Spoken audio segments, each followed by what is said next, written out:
Hello दोस्तों, मैं हिमेश यादव आप लोगों को अपनी YouTube channel math bye Himesh sir में स्वागत करता हूं। दोस्तों, हम सीरीज चला रहे हैं ज्योमेट्री की, जिसमें आपकी 4 क्लासें कंप्लीट हो चुकी हैं। जो बेसिक क्लासें थी, हमने आपको बताया था कि जो बेसिक क्लासें हैं ये आपको नोट्स भी बनाते रहना है, क्योंकि आपको यूट्यूब वगैरह में आप देखते होंगे जो फ्री क्लासेस होती हैं तो उसमें आपको डायरेक्ट क्वेश्चन कराए जाते हैं, आपको कहीं बेसिक नहीं बताया जाता। इस वजह से आप बेसिक कर लो, इसके बाद आप क्वेश्चन करोगे तो आपको ज्यादा हेल्प होगा। अब हम आपको ऑलरेडी हम ट्रायंगल पढ़ा रहे थे, त्रिभुज। तो त्रिभुज में हमने आपको बताया था त्रिभुज के प्रकार। इसके बाद त्रिभुज के 2 प्रकार होते हैं, जिसमें से एक साइड के आधार पर होता है, एक आपका एंगल के आधार पर। इसके बाद हमने आपको आगे कराया था कि माध्यिका क्या होता है, केंद्र। फिर इसके बाद हमने बताया था शीर्षलंब क्या होता है, एंगल बाइसेक्टर क्या होता है। इसके बाद हमने कल स्टार्ट किया था केंद्रक। तो जो त्रिभुज के केंद्रक होते हैं उसमें हमने आपको सेंट्रॉइड स्टार्ट किया था, और सेंट्रॉइड हमने पूरा कंप्लीट किया था। तो जिन लोगों ने वो वीडियो ना देखा हो तो वो वीडियो जाकर देखें, और जो लोग हमारे चैनल पे नए हो वो सब्सक्राइब करना न भूलें, और साथ में यदि आपको वीडियो अच्छा लगे तो लाइक जरूर करें। इसके बाद हम चलते हैं, नया टॉपिक आता है लंब केंद्र। क्या है लंब केंद्र? पहले लंब केंद्र पढ़ लेते हैं। लंब केंद्र,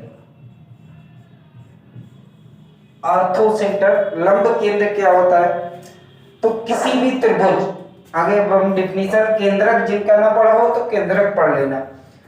लंब केंद्र क्या होता है? किसी भी त्रिभुज है, कोई भी त्रिभुज है, त्रिभुज जैसे हमने कहा ए बी सी, कोई एक त्रिभुज है, त्रिभुज के शीर्षों से सामने वाली भुजा पर डाला गया लंब, शीर्षों के सामने वाली भुजा पर डाला गया लंब जिस बिंदु पर जाकर मिलता है उसे हम क्या बोलते हैं? शीर्ष लंब केंद्र बोलते हैं। इसे क्या बोलते हैं? लंब केंद्र। इसे ओ से प्रदर्शित करते हैं।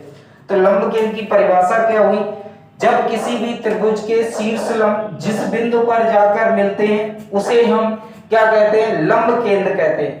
जब किसी भी त्रिभुज के शीर्ष लंब जिस, देखो हमने आपको बताया कि शीर्ष लंब जो है वो का जो न्यून कोण त्रिभुज में लंब केंद्र होता है। लंब केंद्र कहां पर बनता है? तो न्यून कोण त्रिभुज में लंब केंद्र त्रिभुज के अंदर बनता है। तो हमने बताया कि इस वाले से आप शीर्ष लंब डालोगे, इस शीर्ष से शीर्ष लंब डालोगे, इस शीर्ष से अंदर बना। तो न्यून कोण, आपको ये पॉइंट याद रखना है कि न्यून कोण त्रिभुज में लंब केंद्र त्रिभुज के अंदर बनता है। अगला पॉइंट आता है कि समकोण त्रिभुज। अच्छा, समकोण त्रिभुज में हम कहेंगे ये ए पॉइंट है, इससे ये लंब डाला गया, ये सी पॉइंट है, इससे लंब डाला गया, और ये बी पॉइंट है, इससे लंब डाला गया। ये तीनों कहां पर मिलते हैं? तो शीर्ष लंब वाले शीर्ष पर मिलते हैं। इसका मतलब ये भी मोस्ट इंपॉर्टेंट पॉइंट है कि समकोण त्रिभुज में लंब केंद्र त्रिभुज के लंब वाले शीर्ष पर बनता है। समकोण त्रिभुज में लंब केंद्र त्रिभुज के लंब वाले शीर्ष पर बनता है। इतना आप नोट डाउन कर लो। इसके बाद आगे चलते हैं। नेक्स्ट देखो, इसके बाद अधिक कोण त्रिभुज की बात करते हैं। रब करते हैं। देखो, अधिक कोण त्रिभुज में जो लंब केंद्र है वो कहां पर बनता है? तो हमने कहा अधिक कोण त्रिभुज।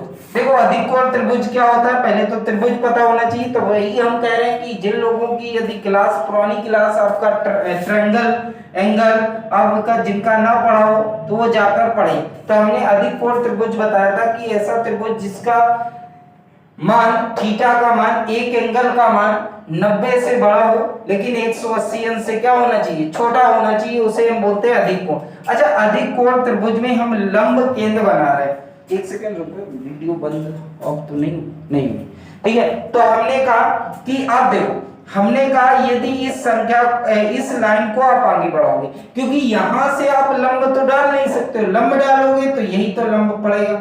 आप बताओ, यही तो लंब पड़ेगा। यदि हम कहें इस वाले शीर्ष से आप लंब डालो तो यहां तो लंब पड़ेगा नहीं, सामने पड़ेगा। इस वाली भुजा को हमने बढ़ाया और ये देखो लंब हमने डाल दिया। इस वाले शीर्ष से सामने वाली भुजा पर ये लंब, क्या कहीं तीनों मिले? तो आप कहोगे बिल्कुल नहीं मिले। यदि इन तीनों को देखा जाए तो कहीं पे एक दूसरे से मिले नहीं मिले, तो अब हम इनको क्या करेंगे, आगे बढ़ाएंगे।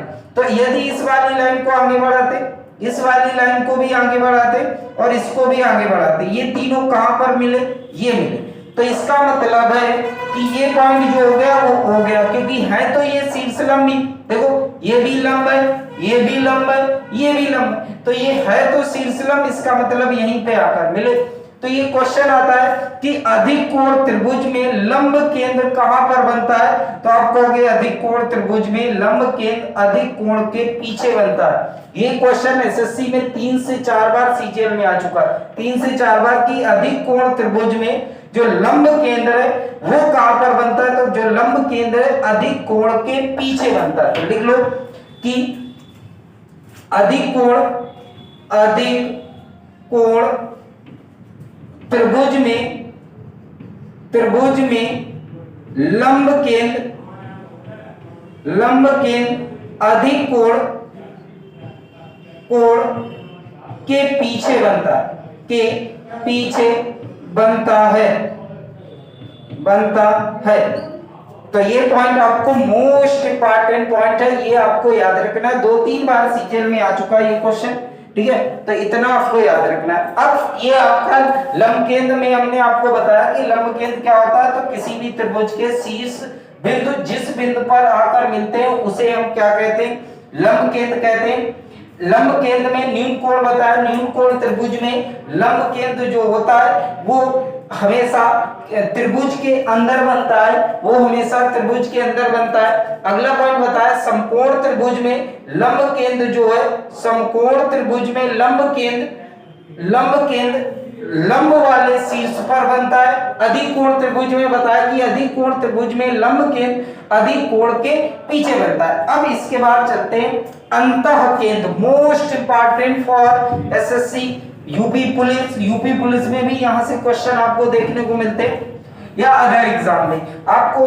इसके बाद हम आपको पढ़ा रहे हैं अंतः केंद्र। तो अंतः केंद्र की बात करते हैं, अंतः केंद्र कैसे बनता है, तो हेडिंग डालोगे अंतः केंद्र। अच्छा, हमने आपको जिन लोगों की यदि इससे पहले वाली क्लासें ना दिखी हो तो वो भी आप देख लेना। हमने अंतः केंद्र में एक आपको पॉइंट बताया था माध्यिका, एक बताया था शीर्षलंब वाला हो गया, एक बताया था कोण एंगल बाइसेक्टर, कोण समद्विभाजक। तो एंगल बाइसेक्टर क्या होता है, एक बार हम आपको थोड़ा सा बता देते। एंगल बाइसेक्टर क्या होता है, किसी भी एंगल का बाइसेक्ट करने वाली रेखा एंगल बाइसेक्टर रेखा कहलाती है, या कोण का दो भागों में बांटना ही कोण समद्विभाजक रेखा कहलाती है। तो देखो अंतः केंद्र क्या होता है, किसी भी त्रिभुज, कोई भी त्रिभुज है, ठीक है, कोई भी त्रिभुज है, त्रिभुज के एंगल बाइसेक्टर जिस बिंदु पर जाकर मिलते हैं, एंगल बाइसेक्टर जिस बिंदु पर जाकर मिलते हैं, एंगल बाइसेक्ट कर रहे हैं, तो जिस बिंदु पर जाकर मिलते हैं उसे हम क्या कहते हैं, अंतः केंद्र कहते हैं, इनर सेंटर बोलते हैं। इसको क्या बोला जाता है, इनर सेंटर बोला जाता है। तो इनर सेंटर क्या है, अंतः केंद्र क्या है, किसी भी त्रिभुज के एंगल बाइसेक्टर जिस बिंदु पर जाकर मिलते हैं उसे अंतः केंद्र कहते हैं। इसे आई से प्रदर्शित करते हैं। तो किसी त्रिभुज के कोण समद्विभाजक जिस बिंदु पर जाकर मिलते हैं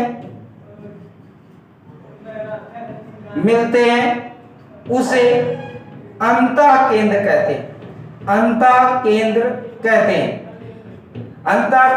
कहते हैं, तो ये आपको बात होगी कि अंतः केंद्र क्या होता है। तो एंगल बाइसेक्टर जिस बिंदु पर जाकर मिलते हैं उसे हम अंतः केंद्र बोलते हैं। इसके बाद अब आगे चलते हैं जहां से क्वेश्चन आपके आते हैं। चलो नेक्स्ट पॉइंट आता है, ये रब करते हैं, ठीक। अब आपने पढ़ा होगा कि भाई ये जो एंगल होता है, ये कोई ट्रायंगल बना देते हैं, एक सेकंड इंक डालना, एक सेकंड वेट कर लो।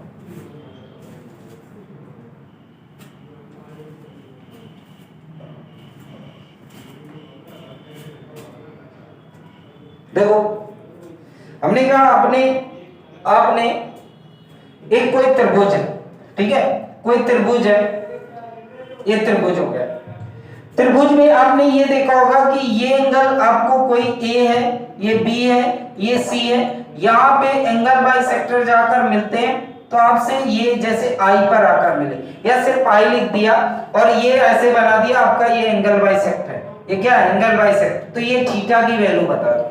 तो आपने पढ़ा भी होगा, बाकी हम आपको प्रूव करके दिखाते कि कैसे ये वैल्यू आती, क्योंकि आपको कंफ्यूजन रहता है कि आप हमेशा क्या, जैसे ये 50 है तो आपने कह दिया ये 100 है। ये तभी होता है जब ये सर्कल में होता है, आपसे जब बोला जाएगा कि ये सर्कल में है तभी आप कहोगे ये दूना होता है, बाकी आपका कॉन्सेप्ट क्या होता है वो समझते। अच्छा अब हम प्रूविंग करा रहे हैं आपको। हमने कहा जैसे त्रिभुज ए बी सी में, त्रिभुज ए बी सी में, अच्छा त्रिभुज ए बी सी में एंगल है, इस वाले को हम क्या बोल रहे हैं एंगल ए, इसको हम क्या बोल रहे हैं एंगल बी, और इसको क्या बोल रहे हैं एंगल सी।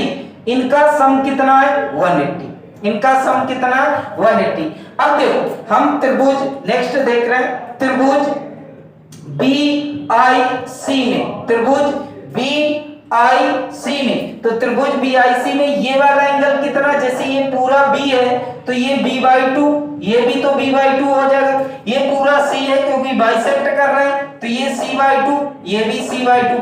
तो हमने कहा एंगल BIC में तो angle b/2 plus angle I plus angle c/2 बराबर 180, क्योंकि ये भी बाई ट्रायंगल है तो आप बराबर कर सकते हो, ठीक है। अब हम कह रहे हैं कि यदि ये थीटा, आई को हम क्या बोल रहे हैं थीटा, तो थीटा की वैल्यू निकालना है या आई की ही वैल्यू निकालना है। अब हम क्या कर रहे हैं, देखो आई को एक साथ रखते, इनको एक साथ कर देते, प्लस c/2 बराबर 180, कोई दिक्कत।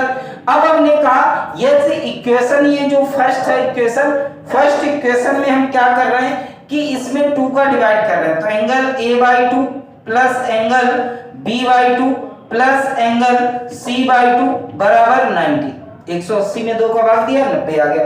अब देखना यहां से हम क्या कर रहे हैं, angle b/2 plus angle c/2 बराबर कितना आ जाएगा 90 माइनस एंगल a/2। कोई दिक्कत यहां तक किसी को समस्या हो तो बताओ। अब हम क्या कर रहे हैं कि इसकी वैल्यू देखो, यहां पर इसी की तो वैल्यू की जरूरत है, एंगल BC, तो हमने कहा एंगल, आपको सीन हो रहा होगा यहां पे हम लिख देते हैं, सीन होना चाहिए, एक सेकंड हम देख लेते हैं सीन हो रहा है, अभी नीचे भी सीन हो रहा है। तो हमने कहा कि देखो, हमने कहा कि ये देखो ये वैल्यू इसकी है, उठा के रख रहे हैं, एंगल I प्लस इसकी वैल्यू कितनी है 90 माइनस एंगल a/2 बराबर कितना 180। अब देखो इसको हम ट्रांसफर कर रहे हैं, ये प्लस इस तरफ जाएगा माइनस, ये माइनस इस तरफ जाएगा प्लस, तो एंगल I बराबर क्या आ रहा है, तो आपको ये इस तरफ जाएगा 180 में 90 घटा तो कितना है 90, ठीक है, और ये इस तरफ माइनस से इस तरफ जाएगा तो किसका हो जाएगा प्लस का, एंगल a/2। तो ये आपका फार्मूला बन गया 90। तो इसका जो मान होता है वो कितना होता है 90 plus angle a/2, 90 plus angle a/2। और ये क्वेश्चन सबसे ज्यादा आने के इंपॉर्टेंट, ठीक है। तो हमसे यदि ये एंगल दिया जाए 50, तो ये 50 का आधा 25, 90 में 25 जोड़ दो कितना आ जाएगा 115। तो ये आपको याद रखना है कि इस एंगल का दूना नहीं होता है, 90 प्लस एंगल a/2 होता है। ये प्रूविंग मोस्ट इंपॉर्टेंट प्रूविंग है, इतना आप नोट डाउन कर लो। इसके बाद तो कभी भी आपको अंतर केंद्र बोलेगा तो दूना नहीं करोगे कि 50 का दूना 100 होता है, नहीं। इसका यदि ये 50 है तो 50 का आधा 25, 25 90 में जोड़ा 115 होगा इसका आंसर, ठीक है। तो इतना आप नोट डाउन कर लो फटाक से, फिर आगे चलते हैं।